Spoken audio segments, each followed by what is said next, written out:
Pernikahan yang diimpikan setiap wanita adalah menikah dengan laki-laki yang dicintainya dan juga laki-laki yang mencintainya. Bukan hanya sekedar pesta mewah yang gagap gembira, bukan hanya dilihat dari gedung super mewah, makanan berkelas atau tamu petinggi penting. Itu tidak penting bagi seorang wanita.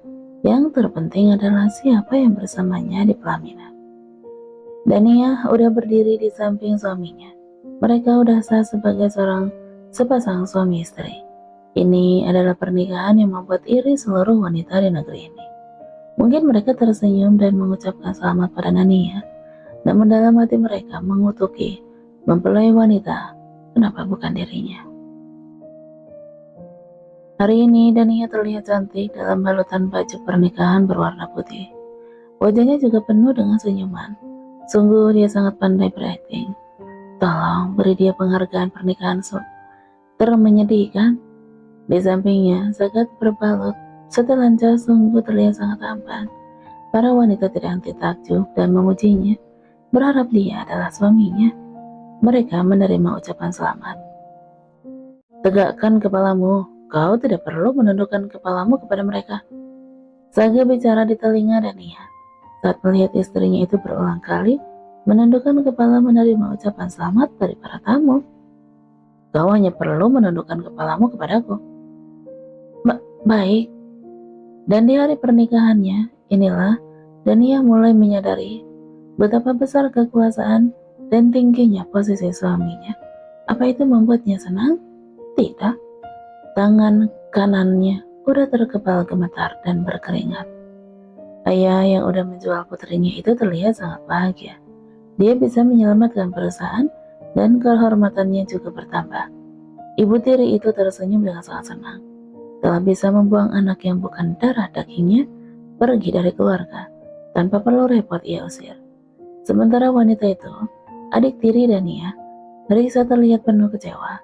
Dia marah dan kesal ketika melihat laki-laki yang menjadi suami kakak tirinya ternyata sangat tampan.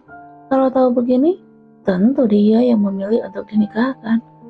Tatapan penuh kebencian ia layangkan pada saudara tirinya, Dania. Sementara yang lain terlihat menikmati pesta, ada seorang laki-laki yang terpuruk kecewa. Dialah Raksa, adik tiri Dania. Walaupun mereka berbeda ibu, namun mereka hidup dengan saling menyayangi. Dia merasa sedih karena gagal melindungi kakak perempuan dari kerakusan ayahnya.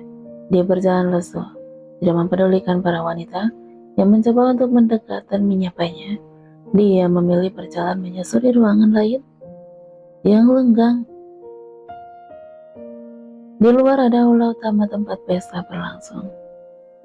Kania, betapa terkejutnya ia ketika mendapati kakak perempuannya. Mempelai pesta itu sedang duduk di ujung ruangan. Di depannya ada sebuah taman. Lampu-lampu taman menyala, membuat terlihat terang. Tapi tidak jauh dari kakak perempuannya, dia melihat dua laki-laki berdiri dengan sigap.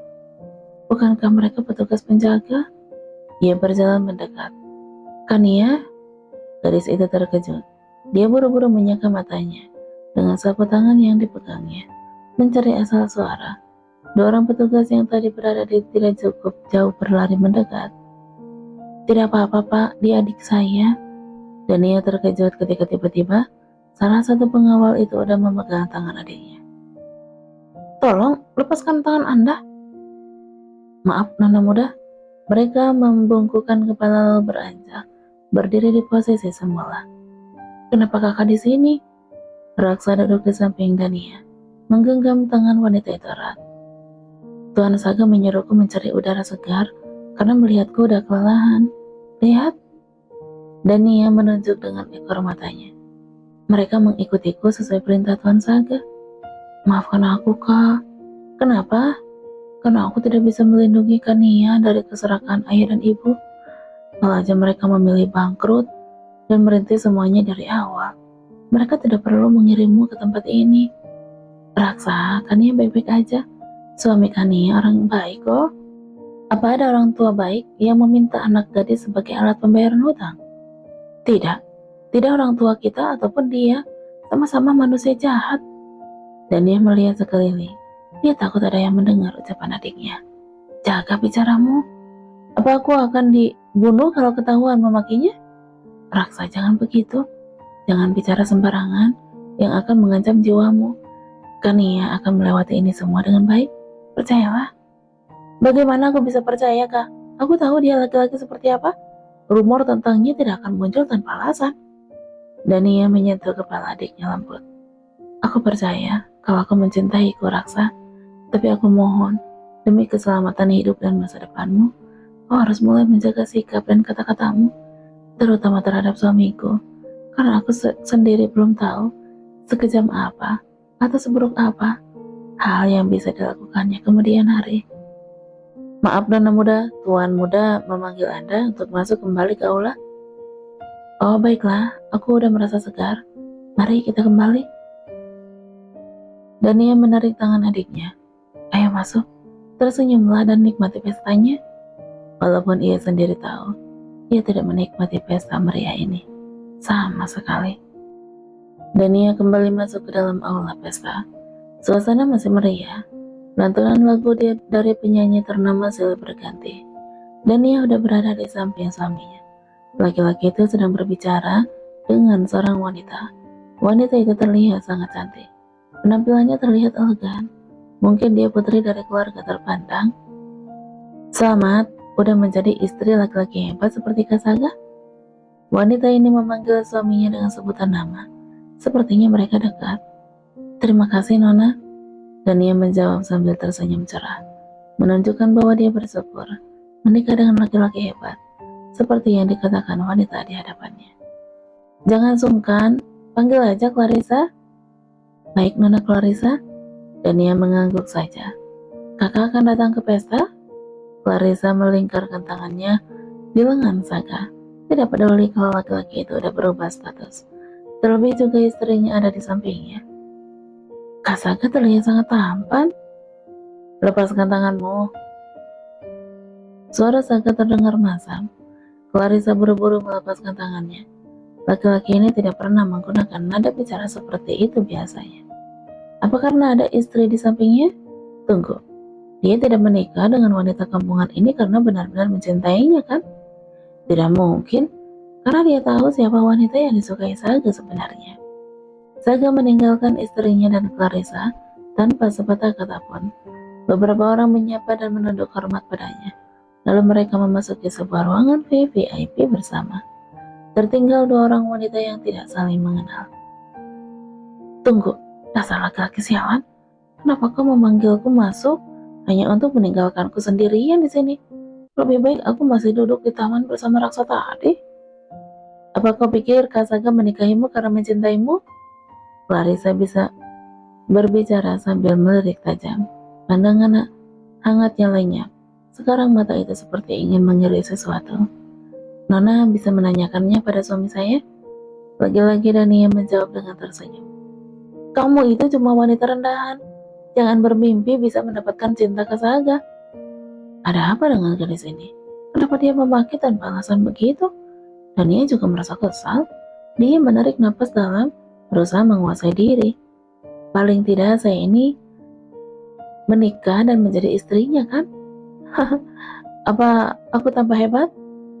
Sejujurnya aku jijik dengan semua kata-kata aku. Dania mengucapkan kata-kata yang membuat Clarissa semakin terlihat kesal. Kamu tahu siapa wanita yang dicintai Kasaga? Wanita yang udah tidur dengan Kasaga? Saya tidak tahu, tapi mungkin mulai hari ini saya yang akan lebih sering tidur dengannya. Jawaban itu membuat wajah Clarissa merah padam. Kau? Nona Clarissa, saya tidak tahu hubungan seperti apa antara Anda dan suami saya. Tapi mohon ke depannya jangan mengganggu saya. Apa? Jadi kau udah besar kepala sekarang? Dania masih bisa mendengar Clarissa memaki dengan bibirnya, meninggalkan dengan sorot mata tajam. Aku hanya bisa menunjukkan sikap sok sombong dan tegar begini, agar orang lain tidak menganggapku rendah. Menikah dengan Tuan Saga udah membuatku kehilangan harga diri. Aku tidak mau di hadapan orang lain jauh lebih parah dari ini. Malam semakin menuju puncaknya, pesta harus tetap usai. dan semuanya berakhir pada waktunya. Antar nona muda kembali ke rumah. Setelah mengucapkan perintah pada seorang sopir, Saka sendiri masuk ke dalam mobil lain. Sekretaris yang membawa, dan ia melihat mobil suaminya meninggalkan tempat parkir. Ia menggigit bibir dan mengepalkan tangannya. Memangnya apa yang diharapkan? Pesta pernikahan telah usai. Dia akan menjalani kehidupan pernikahan yang sebenarnya sekarang. Sebuah jurang yang akan menelan hidup-hidup jika dia salah mengambil langkah. Saya akan mengantar nona muda pulang. Sopir itu membukakan pintu belakang mobil dan mempersilahkan Dania masuk. Ya, terima kasih Pak. Mohon bantuannya ya. Setelah masuk Dania mengucapkan terima kasih, dia duduk menatap Nanar. Iya nona muda. Sopir muda itu menjawab kelegapan. Ia tidak pernah mendapat perlakuan seperti ini sebelumnya dari wanita yang dekat dengan Tuan Saga. Ia melirik kaca spion, melihat kursi belakang. Ada air mata yang menetes di ujung pelupuk nona mudanya. Mobil memasuki pintu gerbang utama yang sangat besar, dan ia melihat sekeliling. Taman yang ia lewati terang berbandar, terkena sinar lampu-lampu taman. Dia bisa melihat beberapa penjaga berdiri siaga. Melihat para penjaga itu, terasa ada mengikat seluruh tubuhnya. Dia udah kehilangan semua kebebasannya ketika mobil ini memasuki pelataran halaman rumah. Pelayan menyambutnya di depan pintu masuk. Dia sendiri tidak melihat ibu atau kedua adik iparnya. Mungkin mereka udah pulang dan masuk ke kamar mereka masing-masing, atau melanjutkan pesta di tempat lain seperti suaminya. Selamat datang nona muda. Mereka menundukkan kepala dan memberikan salam. Selamat atas pernikahannya. Laki-laki dan ia hanya bisa merasa tercengang. Tolong jangan perlakukan aku seperti nona muda kalian. Aku hanyalah gadis penebus hutang. Aku bahkan tidak memiliki kehormatan apa-apa. Posisi kalian jauh lebih terhormat daripada aku. Anda pasti lelah, saya akan menunjukkan kamar Anda. Seorang laki-laki menuntun Dania untuk mengikutinya. Gadis itu pun menuruti belakangnya. Menaiki tangga, sampailah dia di sebuah kamar. Silahkan masuk, ini kamar Anda dan Tuan Muda. Dania ragu, belum melangkahkan kaki ke dalam pintu yang udah terbuka. Tidak bisakah ia tinggal di kamar yang berbeda? Ia bisa tidur di mana aja, kecuali bersama laki-laki itu. Silahkan masuk, Nona, kata laki-laki itu lagi, saat Dania tidak bergerak dari tempatnya berdiri. Baik, Dania tidak punya pilihan lain selain masuk. Kamar yang sangat mewah dan indah gumamnya. Kalau Anda ingin kamar mandi, Anda bisa masuk melalui pintu ini. Ini adalah lemari pakaian. Pakaian Anda sudah tersedia di dalam. Apa? Pakaian apa? Koperku saja masih ada di lantai bawah. Dan kamar mandi Anda di dalam juga. Silakan Anda beristirahat, saya permisi. Terima kasih, Pak. Anda tidak perlu sungkan, Nona. Ketika pelayan itu udah keluar, dan ia menjatuhkan tubuhnya ke atas sofa. Lelah, menghela napas panjang, meyakinkan diri bahwa yang ia alami hari ini bukanlah mimpi.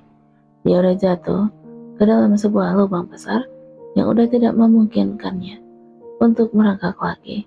Kini ia hanya tinggal berdoa. Tidak ada buaya di dalam lubang itu. Setelah lama tergeletak, dia bangun dari tidurnya, dan ia berjalan masuk melalui pintu yang ditunjukkan laki-laki pelayan rumah tadi. Melihat-lihat isi lemari pakaian ganti. Wah, apa ini? Ini bukannya toko baju? Lemari pakaiannya dan milik suaminya terpisah. Semua tertata dengan sangat baik. Pakaian yang ada di lemarinya semua adalah pakaian baru. Dia mengambil satu setel pakaian tidur, lalu masuk ke kamar mandi untuk berganti pakaian. Dia sangat lelah, dan ia mencari-cari selimut di dalam lemari. Dia menemukannya, lalu mengambil bantal di atas tempat tidur, dan berjalan ke sofa. Kursi besar inilah yang akan menjadi tempat tidurnya. Tidak perlu menunggu lama, dia udah terlelap.